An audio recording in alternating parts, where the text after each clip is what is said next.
이제 문을 닫았습니다.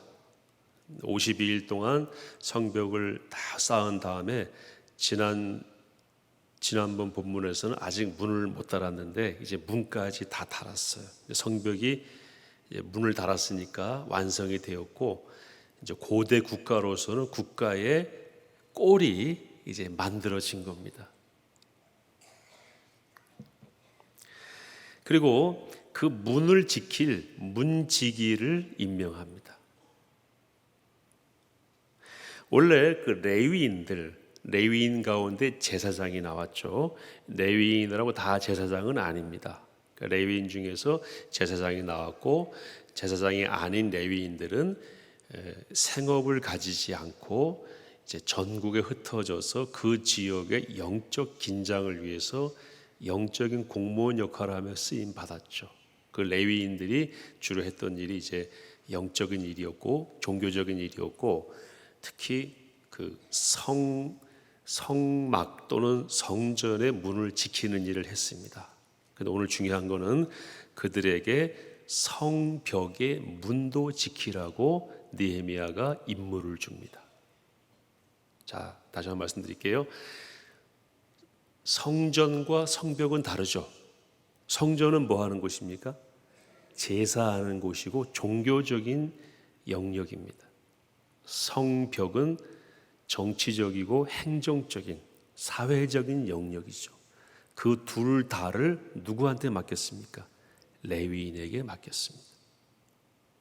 중요한 얘기입니다. 제사의 현장을 지키는 것과 종교적인 그 행사를 수행하기 위해서 어떤 일을 하는 것과, 그리고 행정적이고 사회적이고 국가적인 어떤 보호를 위해서 헌신하는 것을 같이 보았다는 겁니다. 요즘 말로 하면은 교회에서 일하는 중직자가 어디에서도 중요한 역할을 해야 한다는 것입니까? 우리 사회에서도. 목사가 교회에서 종교적인 이런 설교나 딱 종교적인 형태의 일을 하기도 하지만, 동시에 교회가 속한 우리 사회와 국가의 문지기 역할도 해야 한다는 것을 보여주고 있는 것입니다. 아멘이시죠? 오늘 다 그 그림입니다. 교회는 고립되면 안 됩니다. 이걸 개토화되어 있다. 개토는 유대인들이 모여 살았던, 엄밀히 말하면 유대인들을 가둬두었던 곳이죠. 못 나오게 했습니다. 해가 지면 유대인들은 이동의 자유가 없었어요. 중세 이후로 1900년대까지 그랬습니다. 그걸 개토라고 그랬어요. 유대인들이 사는 지역 개토. 그래서 뭔가 고립된 지역을 얘기할 때 개토화되었다, 이런 말을 많이 쓰죠. 교회는 개토가 아닙니다. 교회는 어떤 곳입니까? 하나님을 예배하는 백성들이 모인 곳이며, 동시에 세상을 다스리시는 하나님의 관점에서 세상을 동시에 섬기는 그런 공동체이고, 그런 사람들이 모인 곳이기 때문에 개방 공동체이지 폐쇄적인 개토가 되어서는 안 된다는 것입니다. 그런데 잘못된 사회가 교회를 자꾸 개토화시키려고 그래요. 거기서 나오지 마라. 그리스도인들은 거기만 머물러라. 너 예배하는 거 문제 없잖아. 다 해줬잖아. 다른 건 얘기하지 마. 잘된 겁니까? 잘못된 겁니까? 대답이 시원치 않으시네요. 잘된 겁니까? 잘못된 겁니까? 잘못된 거. 제가 지금 느헤미야 강에서 늘 말씀드리는 건 뭡니까? 하나님의 관점이 우리의 관점이 돼야 됩니다. 하나님은 교회에만 머물러 계시지 않습니다. 하나님은, 예수님은 세상 가운데 오셨습니다. 그래서 우리는 문을 열고 세상을 향해서 나아가서 거기에서 우리가 이 세상을 어떻게 섬길까, 어떻게 세상을 더 온전하게 할 것인가 하는 것들을 고민하고 그 역할을 해야 된다는 것입니다. 그것을 못하게 막는 것을 아까 말씀대로 교회를 개토화시키려고 하는 프레임이다. 이걸 우리가 수용해서는 안 된다는 것입니다. 오늘 말씀이 그걸 보여주고 계십니다. 1974년에 스위스 로잔에서요, WCC라고 하는 세계교회협의회라고 하는 것에 대응하기 위해서 개혁적이고 복음주의적인 교회들 전 세계 교회 지도자들이 모여서 로잔 회의를 개최합니다. 아마 말씀 많이 들으셨을 거예요. 1974년입니다. 로잔 회의를 통해서 중요한 로잔 선언을 합니다. 이 로잔 선언 가운데 여러 가지 가운데 제가 세 가지를 딱 말씀드리면, 첫 번째는 복음의 전파예요. WCC는 이제 오염되어 있다고 본 거예요. 거기는 교회협의회라고 하는 이름으로 우리가 같이 갈 수 없는, 우리와 같이 진리 체계 안에 있지 않은 단체들도 많이 들어와 있기 때문에 더 이상 이것은 교회의 순결성을 잃어버렸다. 여기에 대응하기 위해서 로잔 언약이라는 걸 이제 선언을 하게 됩니다. 그래서 거기서 뭐라고 얘기하냐면, 우리는 무엇보다도 복음 전파가 우선이다. 예수 그리스도의 그 유일함, 예수 그리스도의 구원자 되심의 유일성, 그리고 성경 말씀은 오류가 없는 하나님의 말씀이다. 이런 내용들을 담아서 복음을 전하는 게 가장 우선이다. 두 번째는 사회적인 책임. 지금 제가 좀 전에 말씀드렸던 거예요.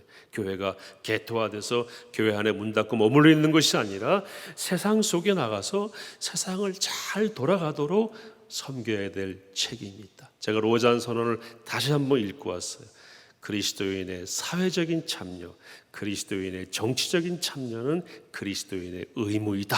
이렇게 못 박았습니다. 우리 교단이 로잔 선언을 받아들이고 있습니다. 그리고 봉사, 사회에 대한 봉사, 이런 것들을 잘 균형 잡게 만든 선언이 로잔 선언이고, 로잔 대회가 지금까지 3번 열렸는데요, 마지막 대회가 2010년에 열렸죠. 남아공화국의 케이프타운에서. 거기서 우리 담임 목사님께서 첫날 설교하셨다고 지난주에 말씀하셨죠. 그리고 2024년이면 로잔 언약 이제 50주년이 됩니다. 거기서 분명히 밝히고 있어요. 사회 문제에 관심 갖는 것, 그리스도인의 정치적인 참여는 그리스도인의 뭐라고요? 의무이다. 왜요? 하나님의 관점이 거기 가 계시고, 그 하나님의 관점을 받들어서 그 현장에서 봉사하고 섬길 사람들이 누구이기 때문에? 그리스도인이기 때문에.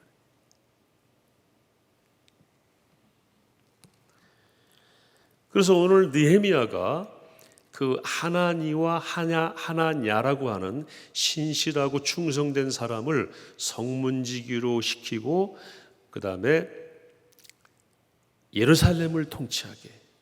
그러니까 보세요. 성전도 지키고 성문도 지키고 예루살렘도 지키고. 누가요?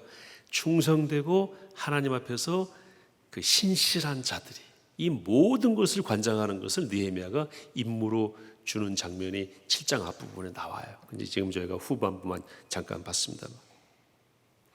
그리고 느헤미야가 당부하기를, 이제 해가 뜨기 전에 문을 열지 말고 해가 지기 전에 문 닫아라, 이런 지침을 주는데, 그 이유가 뭐냐면 아직도 나라가 어려운 가운데 있었기 때문에. 7장 1, 2절에 나오고요. 7장 4절에는 그 성은 광대하고 주민은 적었다라고 7장 4절에 기록하고 있습니다. 예루살렘 성이 완성은 됐지만 어떻다는 겁니까? 성은 큰데 비해서 뭐가 적다? 사람이 적다, 이렇게 표현합니다. 그러니까 성문도 빨리 닫아 걸고 해가 뜨고 나서 한참 있다가 성문을 열어라, 이런 지시를 하게 됩니다.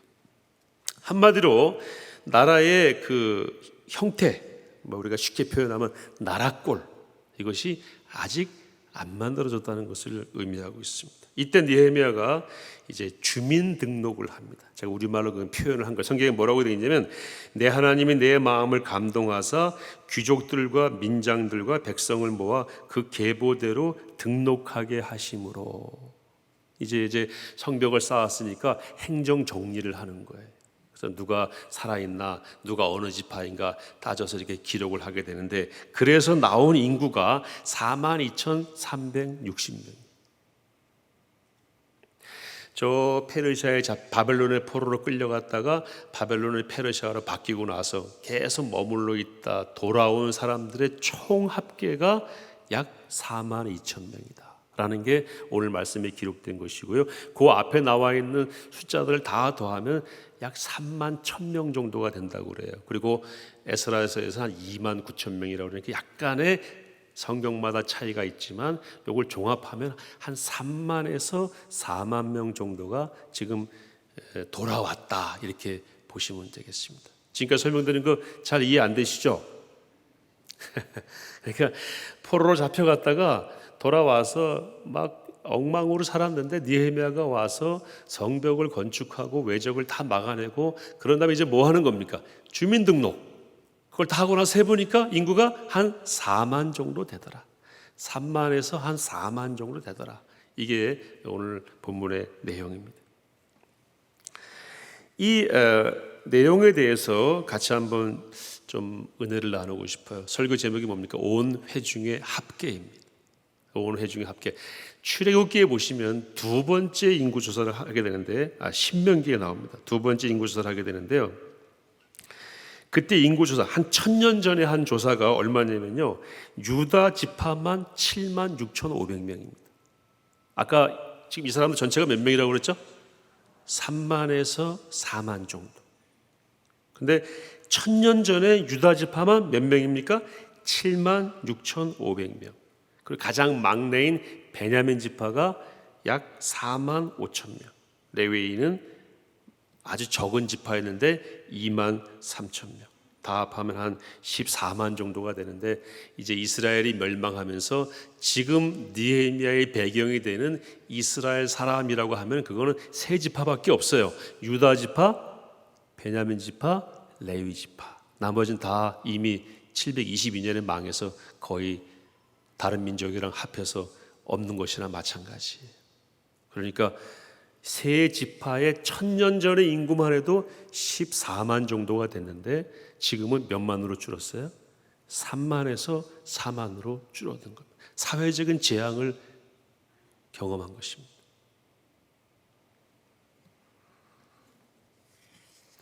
이스라엘이 출애굽해서 올 때요, 많은 그 가나안 땅에 있는 그 나라들이 소식만 듣고도요 간담이 녹았다고 성경에 기록되어 있잖아요. 왜요? 수백만이 몰려오니까. 한 200만 정도가 몰려오고 남자만 60만 명이 넘었으니까요. 그 당시 세계 인구가 5억도 안 됐는데 그 정도 인구면 최대 인구나 마찬가지. 그러니까 간담이 녹고 지레 도망가고 나와서 항복하고 그랬는데 지금은 그 인구가 오히려 3분의 1로 줄어버렸다라는 것입니다. 나중에 이제 10장에 넘어가서 보시면 8장에도 나오는데요. 느헤미야가 성벽을 다 건축한 다음에 학사 에스라를 세워서 종교 개혁을 합니다. 지금으로 말하면 부흥운동, 회개 집회를 합니다. 그래서 성경을 꺼내 가지고 읽어요. 수문학 광장의 집회 다 아시죠? 수문학 광장에 모여서, 수문은 워러 게이트라고 해가지고 물을 길어 나르는 문입니다. 성벽의 여러 문 중에서 물이 드나드는 문은 수문, 양이 드나드는 문은 양문, 이런 문도 있어요. 분문, 분문은 뭘까요? 화장실 푼 곳을 내가는 문이 또 있어요. 그 여러 가지 문이 있는데 그 중에 수문 앞에 모여서 종교 개혁 집회를 하는데, 그때 에스라가 성경을 읽습니다. 성경을 하루 종일 낭독하니까요, 백성들이 그 성경을 귀로 듣고 한참 들은 다음에 성령의 역사를 통해서 울분이 나오면서 통곡하며 주저앉아서 웁니다. 그래서 느헤미야와 지도자들이 다니면서 이제 그만 울라고 그럴 정도로 대대적인 개혁운동이 일어나게 됩니다. 그러고 나서 그들이 자기들의 과거를 돌아보기 시작합니다. 순서를 말씀드릴게요. 성벽을 짓고 나서 정치적이고 사회적인 구조가 완성이 되고 나서 느헤미야가 종교 지도자인 에스라를 모셔다가 뭐를 합니까? 이제 신앙을 타치합니다. 종교 개혁 집회를 합니다.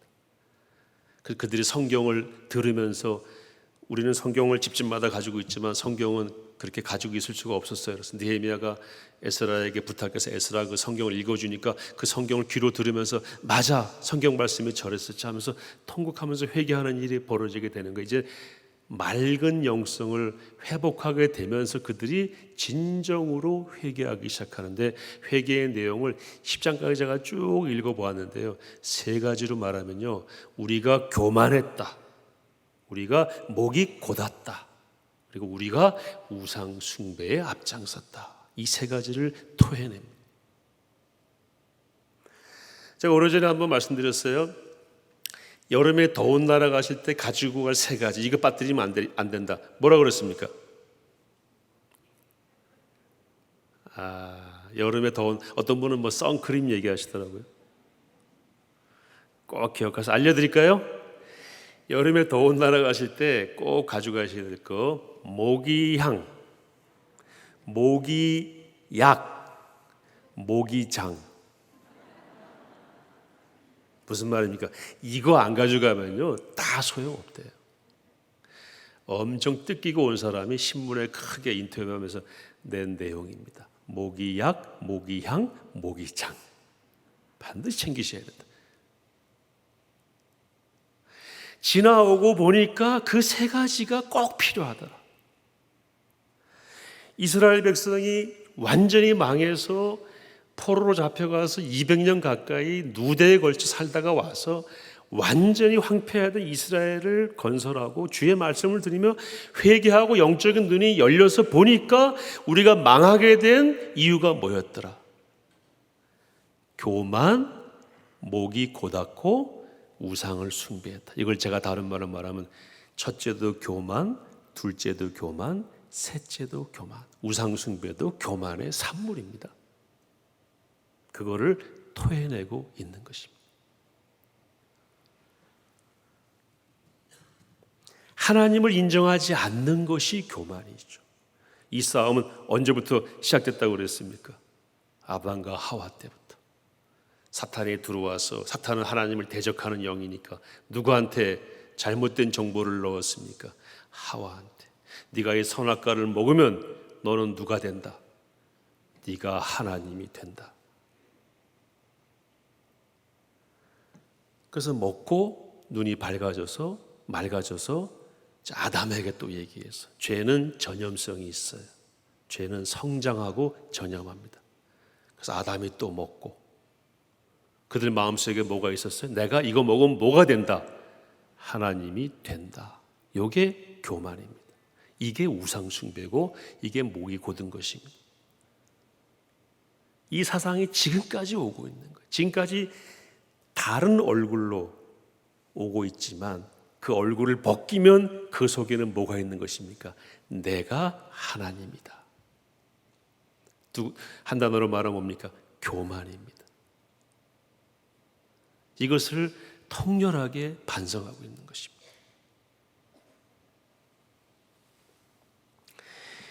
인간의 어줍지 않은 사상, 그거 다 벗겨내면은 그 속에는 교만, 내가 하나님이다.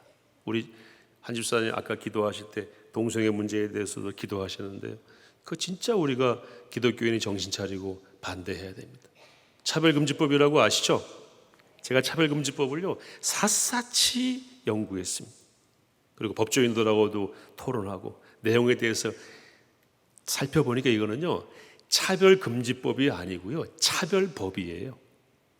진리를 말하고 공정하게 하면 무조건 차별하겠다는 겁니다. 이 법은 나쁜 법입니다.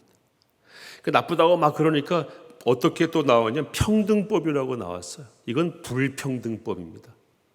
절대로 안 됩니다. 또 아주 교묘한 법이 나왔는데 주민자치법이라고, 이거는 공산주의 하겠다는 법입니다. 이 법을 다 합하면은요 내가 하나님 법입니다. 그 법이 우리 사회를 지배하면 우리 사회는 어떻게 되는 것입니까? 인구가 3분의 1로 주는 것입니다. 그래서 누가 이거를 막아야 됩니까? 우리가 막아야죠. 그게 우리 사회를 섬기는 것입니다. 그걸 못하게 하려고 교회는 이런 일에 관여하지 말라. 아니야. 성경을 보니까 성전을 지키는 사람이 성벽도 지키고 예루살렘도 다스리고, 1974년에 로자나 언약에서 그리스도인의 사회 참여, 정치 참여는 뭐라고 그랬습니까? 그리스도인의 의무이다. 그렇게 말하지 말라라고 우리가 나서야 되는 것입니다. 무엇을 위해서요? 우리 교회의 부흥을 위해서요? 아니에요. 우리 인구의 보존을 위해서, 우리 사회를 위해서, 우리 후손을 위해서 교회가 여기 있으면 응당 감당해야 될 사회적인 참여인 것입니다. 그걸 느헤미야가 오늘 그림으로 잘 보여주고 있어요. 너희는 종교의 영역에 머물러라. 교인들은 교회 안에서 나오지 마라.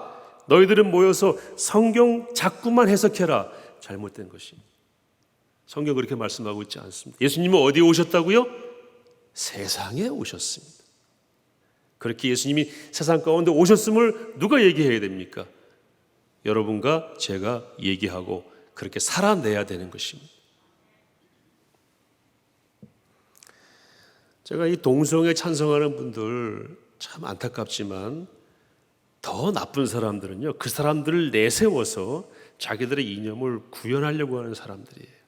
동성애 하는 사람들은 진짜 피해자이고 불쌍한 사람들입니다. 우리나라 에이즈 환자가 계속 급증하고 있어요. 이건 과학자들이 내놓은 데이터입니다. 여러분, 전 세계 에이즈가 발병한 게 40년, 올해가 40년째예요. 그래서 1988년에 310만이었는데 동성애 환자가 전 세계에서 지금 올해 약 150만으로 줄었대요. 치료제가 나와가지고 많이 회복이 됐는데, 그래서 동성애는 점점 에이즈 환자가 줄고 있는데 대한민국은 에이즈 환자가 급증하고 있습니다. 그것도 20대가. 의사들이 내놓은 통계예요. 80%가 동성애가 원인이 됩니다. 이걸 놔둬야 됩니까? 누구를 위해 놔둬야 됩니까? 이걸 막는다면 누구를 위해 막아야 됩니까? 여러분, 동성애 하시나요? 여러분, 여기 에이즈 환자 있으십니까? 우리를 위해서가 아니죠. 누구를 위해서입니까? 이분들을 위해서. 그거 안 된다고 얘기를 해야죠. 아직 거기에 접촉되지 않은 또 다른 20대, 10대 청년들을 위해서 그러지 말라고 얘기해야죠. 이것이 뭐 하는 것입니까? 이것이 성막을 지키는 사람이 성전을 지키는 것이고 예루살렘을 다스리는 것에 해당이 되는 것입니다.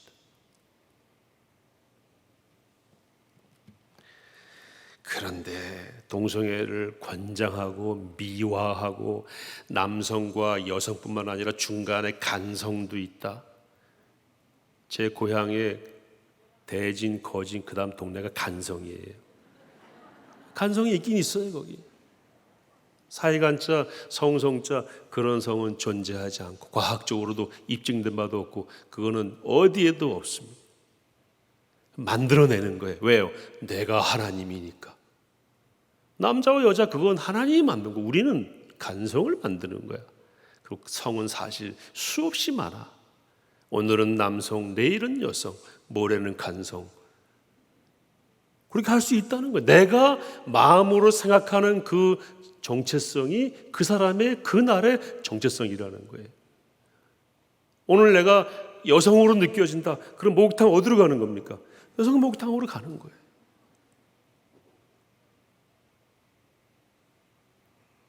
그거를 막으면 법으로 처벌하겠다는 겁니다. 제가 원고에는 소도 웃을 일이라고 썼어요. 맞죠? 제가 소한테 물어보니까 소도 안 웃는데 그런 일 가지고. 우리의 선교는 무엇입니까? 이게 우리의 선교. 지난주에 목사님께서 가는 선교도 중요하지만 사는 선교도 중요하다 그러셨어요. 이것이 우리가 사는 선교에 해당되는 것입니다. 여러분, 교회가 있는 공동체를 지켜내는 것이 우리의 사명 중에 하나임을 기억하시기 바랍니다. 난 나이가 들어서 이제 아니에요. 어르신들이 교회를 지켜주시고 우리 사회를 지켜주셔야 됩니다. 무엇으로요? 기도로, 영적으로 선 그 자리가 사실은 가장 강력한 전투 현장입니다. 포기하지 마시고 사랑의 교회와 대한민국을 지켜주시기 바랍니다. 예수님께서는 내가 길이요 진리요 생명이라고 말씀하셨습니다. 내가 길이다. 내가 그 길이다. 원어 성경에는 정관사가 들어가 있어요. 다른 길은 없다는 의미고요. 내가 그 진리다. 다른 진리는 의미가 없어. 없는 거야. 예수님 외에 진리는 없다. 하나님 말씀의 진리는 없다. 내가 그 생명이다. 그 외의 것은 여기 비교할 수 없다. 우리는 예수 그리스도를 마음에 영접한 사람들이고 이것이 세상에 구현되고 세상이 이걸 받아들인다면은 이렇게 인구가 줄어들 일은 없을 것이다 라는 회개를 지금 그들이 하고 있는 것이고, 그 회개하는 핵심 단어가 뭐라고 그랬습니까? 교만, 굳은목, 그리고 우상숭배. 그걸 다른 말로 말하면 첫째도 교만, 둘째도 교만, 셋째도 교만이었다. 그걸 지금 언어로 말하면 내가 하나님 되려고 하는 수많은 하나님을 대적하는 사상과 행동들이다. 이렇게 정리할 수가 있겠습니다. 하나님을 인정하지 않고 교만해지면 나는 망합니다. 나만 망하는 게 아니에요. 문제는 누가 망합니까? 이웃도 망합니다. 지도자가 교만하면 누가 망합니까? 나라가 망하는 것입니다.